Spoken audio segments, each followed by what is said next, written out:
모든 날들을 창조하시고 또 이끌어 가시는 하나님 앞에 머리 숙여 기도합니다. 여전히 이 세상 변함이 없이 하나님은 모든 만물의 주인이 되어 주십니다. 우리를 창조하시고 지으시고 만드셨을 뿐만 아니라 우리 가운데 찾아와 주셔서 동행하여 주시니 감사를 드립니다. 우리들의 눈과 또 우리들의 마음의 문을 열어 우리와 함께 계시는 주님을 바라볼 수 있도록 성령님 찾아와 주시고 또 깨닫게 하여 주시기를 간절히 바랍니다.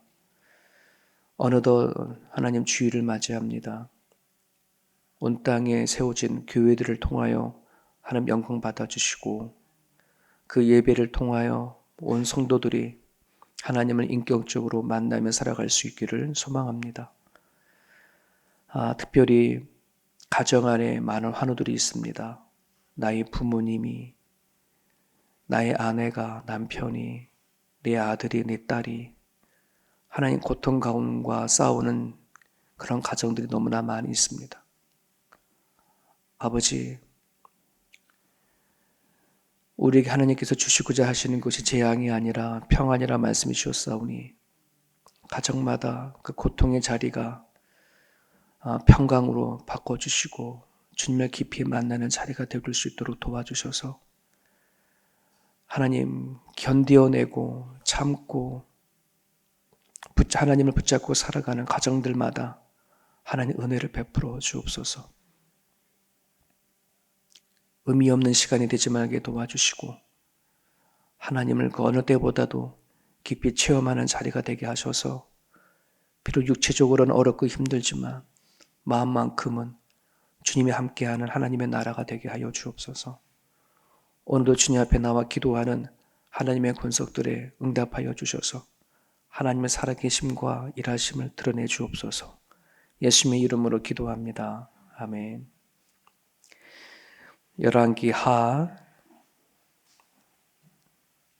23장 1절에서 20절입니다.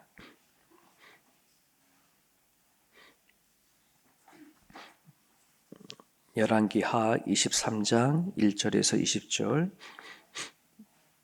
요시야의 종교개혁이라고 매일 성경에 되어 있습니다. 본문이 조금 길지만 우리 같이 읽겠습니다. 왕이 보내 유다와 예루살렘의 모든 장로를 자기에게로 모으고 이에 왕이 여호와의 성전에 올라가매 유다 모든 사람과 예루살렘 주민과 제사장들과 선지자들과 모든 백성이 노소를 막론하고 다 왕과 함께 한지라. 왕이 여호와의 성전 안에서 여호와의 모든 말씀을 읽어 무리의 귀에 들리고 왕이 단 위에 서서 여호와 앞에서 언약을 세우되 마음을 다하고 뜻을 다하여 여호와께 순종하고 그의 계명과 법도와 율례를 지켜 이 책에 기록된 이 언약의 말씀을 이루게 하리라 하매 백성이 다 그 언약을 따르기로 하니라.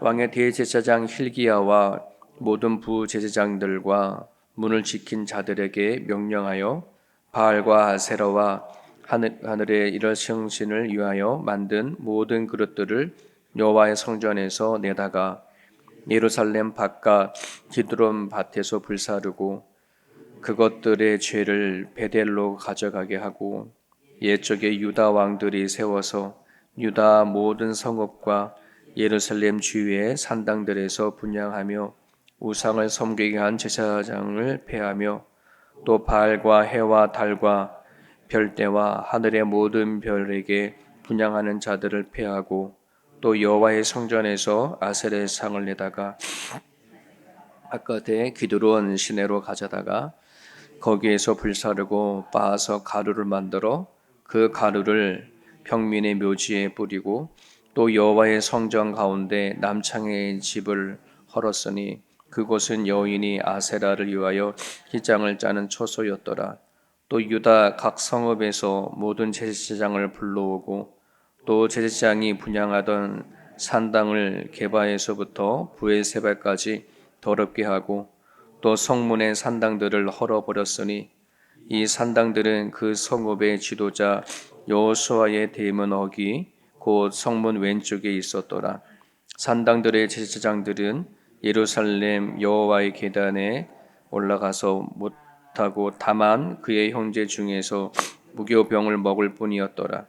왕이 또 흰놈의 아들 골짜기에 도벳을 더럽게 하여 어떤 사람도 몰록에게 드리기 위하여 자기의 자녀를 불로 지나가지 못하게 하고 또 유다 여러 왕의 태양을 위하여 드린 말들을 제하여 버렸으니 이 말들은 여호와의 성전으로 들어가는 곳에 근처 넷이 나단 멜렉의 집 곁에 있던 것이며 또 태양 수레를 불사르고 유다 여러 왕이 아하스의 다락 지붕에 세운 제단들과 므낫세가 여호와의 성전 두 마당에 세운 제단들을 왕이 다 헐고 거기서 빻아내어서 그것들의 가루를 기드론 시내에 쏟아버리고 또 예루살렘 앞 멸망의 산 오른쪽에 세운 산당들을 왕이 더럽게 하였으니 이는 그 일적에 이스라엘 왕 솔로몬이 시돈 사람의 가증한 아스다롯과 모압 사람의 가증한 그모스와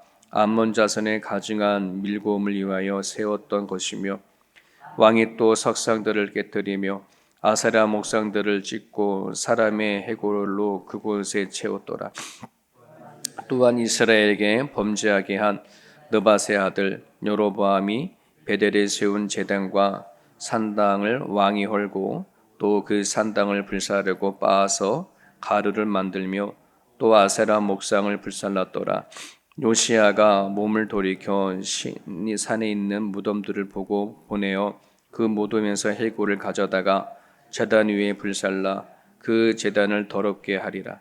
이 일을 하나님의 사람이 전하였더니 그 전한 여호와의 말씀대로 되었더라. 요시야가 이르되 내게 보이는 저것은 무슨 비석이냐 하니 성읍 사람들이 그에게 말하되 왕께서 베델의 제단에 대하여 행하신 이 일을 전하러 유다에서 왔던 하나님의 사람의 묘실이니이다 하니라. 이르되 그대로 두고 그의 뼈를 옮기지 말라 하며 무리가 그의 뼈와 사마리아에서 온 선지자의 뼈는 그대로 두었더라. 전에 이스라엘 여러 왕이 사마리아 각 성읍에 지어서 이와를 경노하게 한 산당들을 요시아가 다 제거하되 베델에서 행한 모든 일례로 행하고 또 거기 있는 산당의 제사장들을 다 제단 위에서 죽이고 사람의 해골을 제단 위에서 불사르고 예루살렘으로 돌아왔더라. 아멘. 요시아의 종교 개혁을 이렇게 쭉 읽어보면은 참 하나님의 세운 나라 남유다 백성인데 참 곳곳에도 우상들이 이렇게 들어가 있구나. 좀 되게 많죠. 한두 개가 아니에요. 한두 개가 아니에요. 어떻게 이렇게 하나님을 믿는다고 하는 이들이 하나님을 우상을 섬길 때 하나님 앞에 제사를 안 드리는 게 아니거든요. 하나님 앞에 제사를 드리고 또한 이런 걸 한 거니까 여호와의 성전에 하나님의 원하시는 대로 그 성전을 만든 그 자리 안에 이처럼 수많은 우상들이 그 안에 같이 있었다는 거. 이 건물로 따지면 이러지만은 사람의 마음을 따진다면 우리들 마음 안에 하나님 외에 수많은 우상들을 품고 살아가는 그 백성들을 얘기를 하죠. 이런 말씀을 접하면은 정말 내가 하나님 앞에 신앙생활하는 이 삶이 얼마나 정말 깨끗하고 정결한가 이런 것들을 한번 점검해보는 그런 시간이 되었으면 좋겠습니다. 요시야가 이 종교 개혁을 시작하게 된 그 이유는 오랫동안 숨겨져 있었던 율법책, 모세 오경이라고 그랬죠. 하나님이 모세를 통해 쓰게 하셨던 그 책이 그 여인들이 다니는 헌금함에 거기에 담겨져 있는 것을 발견하게 되었어요. 그동안에는 하나님의 말씀을 읽지도 않았고 그냥 하나님에 대한 존재만 믿고 살았던 곳이지 하나님 도대체 우리한테 무슨 말씀을 하신 거에 대한 것은 전혀 관심도 없이 살았다는 거예요. 근데 그 율법서가 발견이 되어지고 율법서를 읽는 순간에 이제 알게 되는 거죠. 남유다가 어떠한 나라인지, 이스라엘 백성이 어떠한 백성인지 율법서를 통해서 철저히 다시 확인되어지는 겁니다. 이런 사람이었구나, 이런 나라였구나. 근데 우리가 지금 전혀 깨달지 못하고 좀 살아가고 있구나. 왜 하나님이 북이스라엘을 멸망시켰는지 깨닫게 되는 거예요. 같은 민족이었잖아요. 지금 요시야가 종교 개혁을 할 때에 이미 북이스라엘이 100년 전에 멸망된 거예요. 100년 후의 이야기예요, 이 얘기는. 그러니까 요시야 왕이 알게 깨닫는 거예요.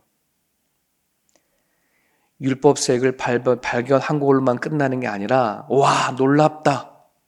여기서 끝나는 게 아니라 이제 뭐 하는 거예요?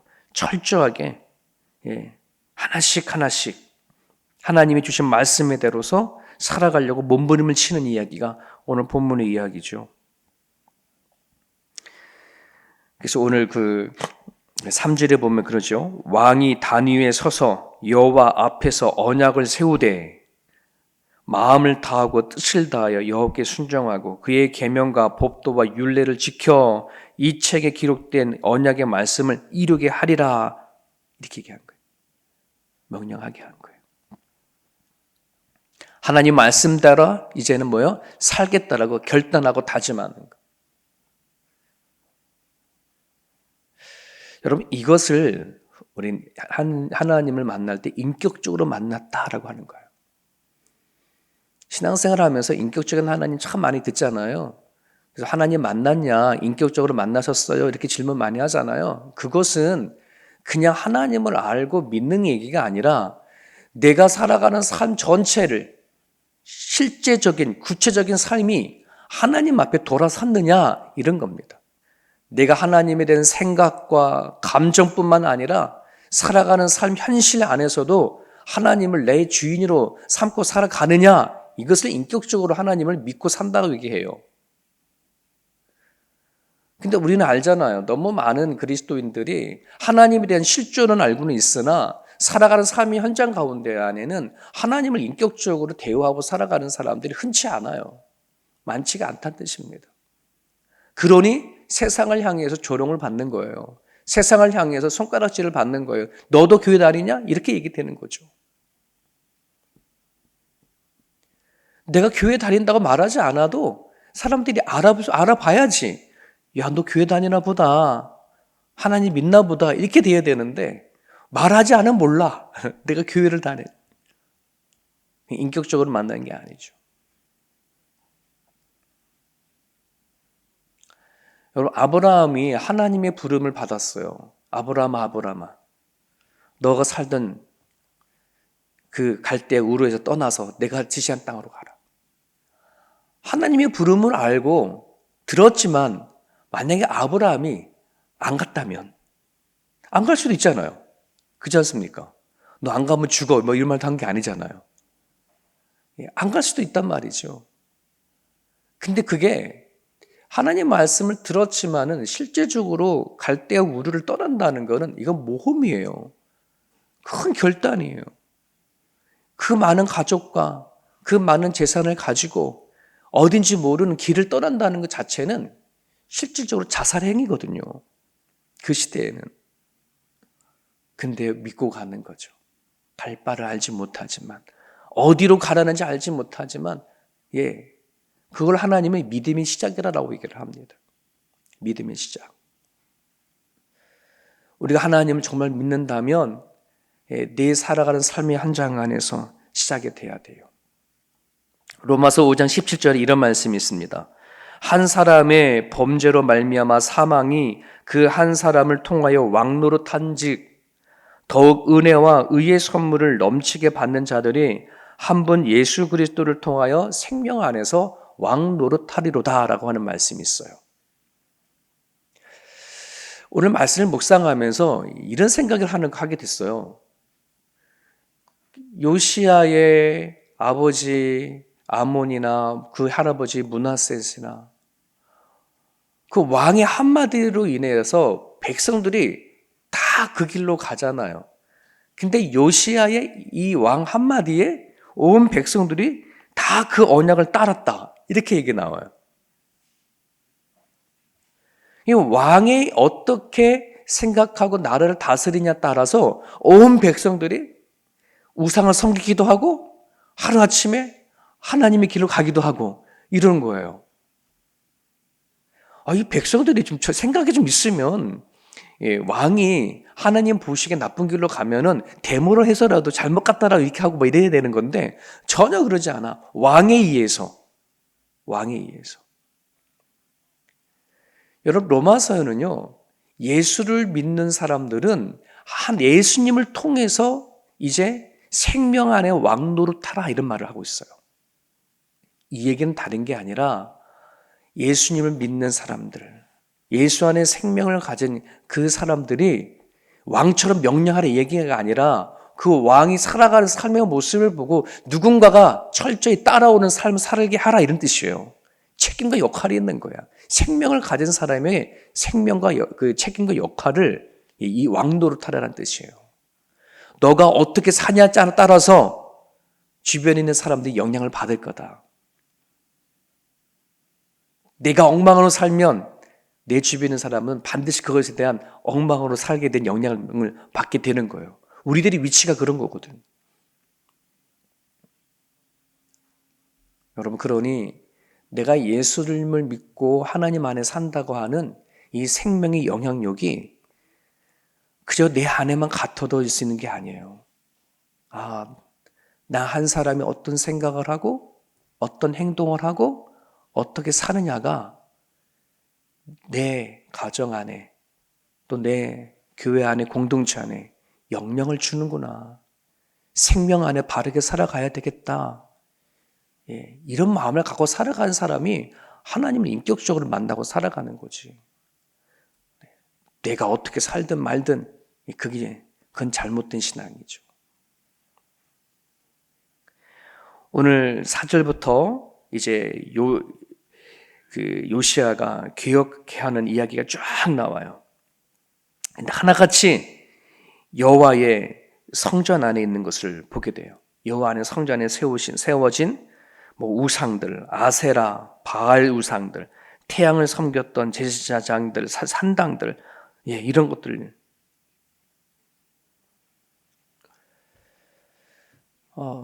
요시야의 종교 개혁은 어떤 한 부분적인 종교 개혁이 아니라 아주 철저하게 완전하게 그 남유다 땅 안에 있었던 모든 그 우상들을 또 건물들 다 쓸어버렸다는 얘기예요. 쓸어버렸다는 얘기. 이게 왜 이렇게 중요할까? 왜 하나님은 이토록 요시야의 이 왕을 통해서 이런 일을 하게 하시는가 하는 부분들이죠. 여러분, 우리가 믿는 하나님은 사랑이다라고 하는 사랑이다라고 얘기를 하잖아요. 하나님은 사랑이에요. 사도 요한이 이렇게 고백을 하잖아요. 근데 그 사랑 안에는 그 어떠한 그 무엇이 들어가서 희석시키면 이게 사랑이 되어지지가 않거든요. 예를 들어 남녀 간의 사랑이 있는데 여기 안에 그 어떠한 그 누군가가 들어가서 누군가의 사랑을 방해할 수는 없어요. 그건 사랑이 아니죠. 그렇지 않습니까? 내가 한 여자를 사랑하면 그 여자를 온전히 그 여자만 사랑해야지 이 여자도 사랑하고 저 여자도 사랑할 수 없는 거잖아요.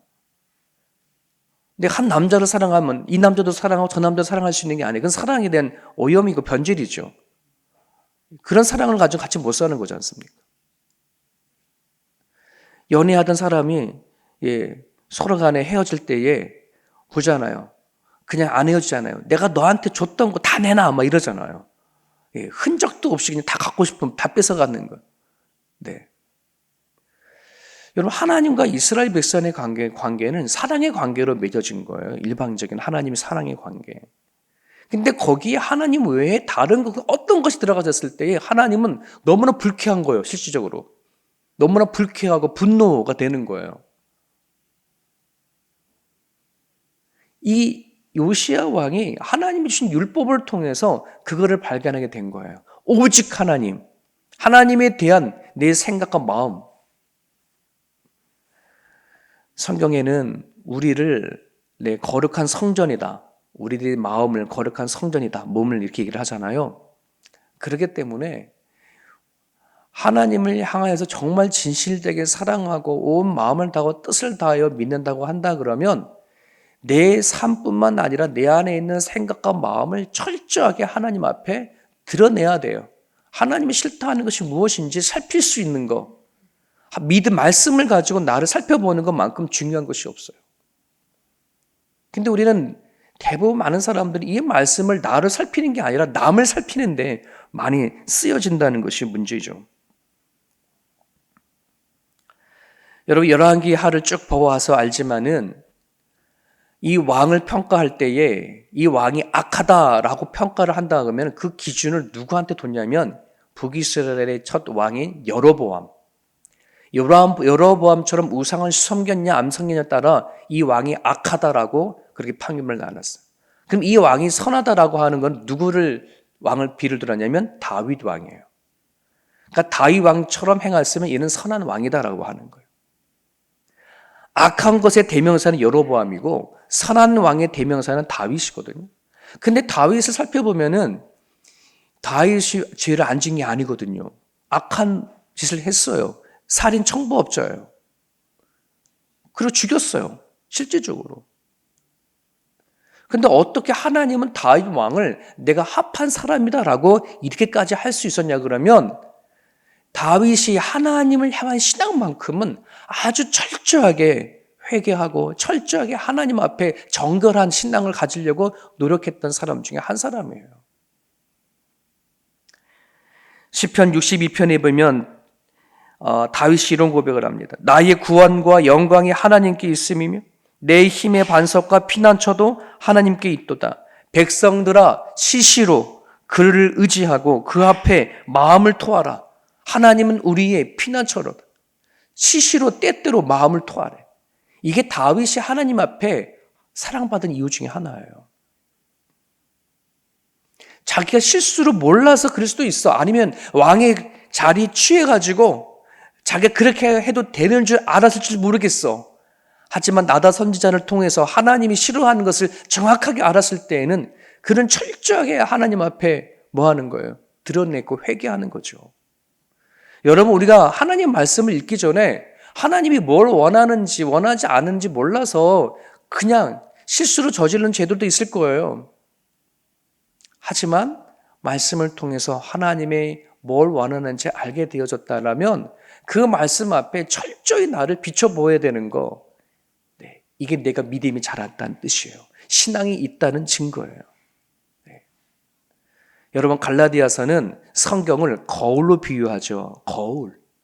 내가 하나님 말씀을 읽으면 읽을수록 하나님의 말씀이 내 안에 있으면 있을수록 내 안에 나를 살피는 거울은 더 깨끗해지는 거예요. 깨끗한 사람일수록 철저히 나를 점검해 볼 수 있어요. 내가 어디가 아프냐, 어디가 병들었느냐, 어디에 더러운 곳이 있냐, 무엇을 하나님 앞에 내 양심을 속이면서 하나님 앞에 악한 짓을 하고 있냐, 이러한 것들을 살펴보는 이게 종교개혁이에요. 10월 27일 날이 10월 마지막 주가 원래 종교개혁 날이거든요. 그래서 한국에는 그날을 기점으로 해서 그 광화문 거리에 200만 그 연합 집회를 하죠. 200만 크리스천 200만을 모여요. 온라인으로 100명, 오프라인으로 100명. 그러니까 광화문에 100만 명이 모이기로. 그다음에 헌금 200억 달성 이렇게 타이틀을 걸고 지금 이제 모여라 뭐 이러는 거예요. 교회 안에서도 이제 이게 반대하는 교회도 있고 찬성하는 교회도 있어. 반대하는 교회는 왜 그날은 주일인데 주일을 성소해야 되는데 왜 그 200만 명이 모이려면 지방에서부터 다 광화문에 올라와야 되는데 주일 예배 드리지 않고 와야 되는데 왜 주일을 빼먹으면서 그런 집회를 하느냐라고 반대를 또 하는 사람들이 있어요. 네. 왜 이 거룩한 일을 하는데 꼭 200만 숫자를 채우냐? 왜 200억이라는 숫자를 내세우냐? 그걸 왜 힘으로 내세우냐? 반대하는 사람이 있어. 세상 사람들처럼 왜 숫자에 매달리냐. 그냥 올 사람 와라. 이렇게 하면 얼마나 좋냐. 이렇게 반대하는 사람들이 있고. 또는 이렇게 하려고 하는 그 사람들에게는 우리가 지금 이 한국에도 지금 평등 법안 때문에 이런 거거든요. 네. 그 잘못된 법안에 의해서 크리스찬이 소리 내야 된다라고 해서 같이 소리 내자 이렇게 해서 가서 모여서 우리가 반대하자 이제 이런 것 때문에 하는 거거든요. 근데 그렇게 소리 내는 건 전 찬성이에요. 왜냐하면 이 시드니 안에도 그 NSWG에도 평등 법안이 통과되냐 안 되냐 문제 가지고 막 지금 하고 있잖아요. 다른 주는 다 통과됐어요. 근데 NS주만 통과하지 못하고 있어요. 왜? 크리스찬들이 끊임없이 메일을 보내는 바람에 지금 통과는 아마 안 될 거예요. NSW주만 유일하게. 그런 면에서는 크리스찬들이 같은 소리를 내는 건 맞아요. 근데 저는 좀 아쉬운 것이 있어요.